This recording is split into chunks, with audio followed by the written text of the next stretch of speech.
Bismillahir Rahmanir Rahim. So another thing he mentions in here is regarding wages, teaching and wages.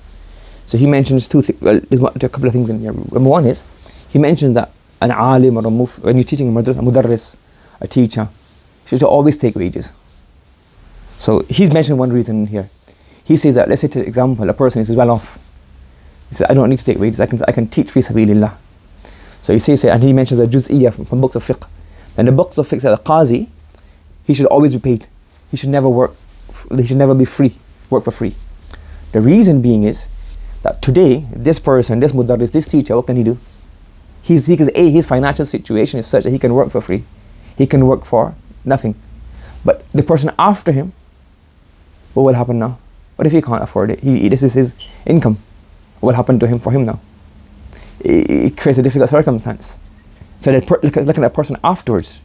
Do you understand? So he's saying the reason he's mentioning here that you always take wages is that you may be able to teach without wages. You may be able to take fi sabilillah. But the person coming after you, they may not be in the same position. And because of that, you put in difficulty in the people after you. Do you understand? And from there, another rule is, for example, when you have a large group, whether it's a large institution, a large business, a large madrasa, something is, in terms of holidays, in terms of things, that you have to look that you're setting a precedent which other people can't maintain. So let's say, for example, somebody's getting married. Or let's say janazah in somebody's family. Now, if, for example, one staff member, one student comes in, let's say, for example, he's a young kid and him being there at the janazah is not very close, or him or her is different. And they come in that day for sabab, and you say, well, oh, mashallah, very good, look at this person, they came in. Right, and the next person, they come in and it's a different situation, different environment, different city the person passed away in. And then you say, look, that person came in when you didn't come in.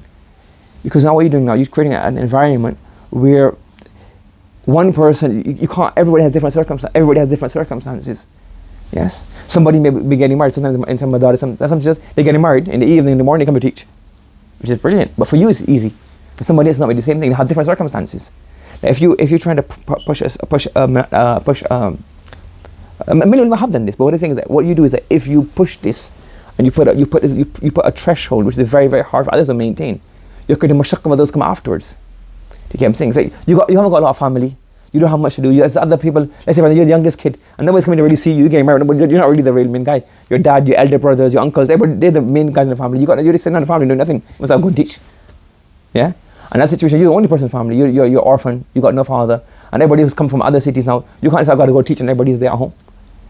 So you went out to make it, and now it looks, okay, when he get married, he came to class and he taught morning and evening, and other person now, he came sing. So what you do, you're creating difficulty for others and hardship for others.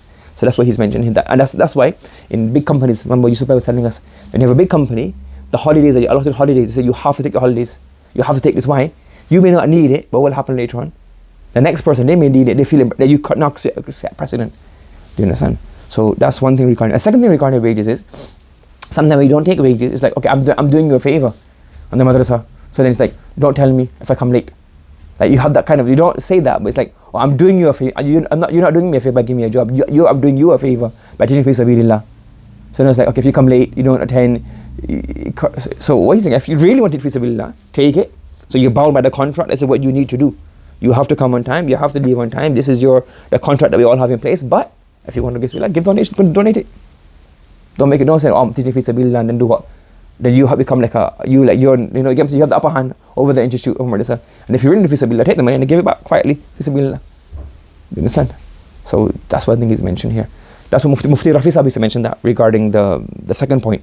Mufti Rafi Sahib mentioned to his son, no, you take Dr. Abdul Hayy Arifi told them as well. That you take the wages so that you don't, no laziness comes about. No laziness comes. You don't feel a bit lazy. You don't feel this is it. You're bound by contract basically. Whether it's a small amount, large amount, but you're bound by contract. That will motivate you and avoid shaitan coming into you. So it's not from my saying.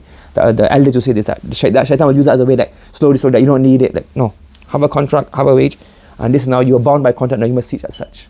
So that's one benefit. This way, other benefit is if you don't, other people come afterwards. What will be difficult for them? Hardship for them. You're setting a precedent that's hard to maintain. Do you understand? So very deep. So on the top is like very good, mashallah. Teaching fi sabilillah. So it's good. So you teach fi sabilillah, take the money and give sadaqah. That's still fi sabilillah, isn't it? Really. But between you, as your private fi sabilillah. And the other way is like, oh yeah, I'm teaching you for free. Like you have that kind of what do you call it? Like you have that superiority over the institute or other staff members. Here's everybody is same. Everybody follows the same rules because everybody's under the same contract.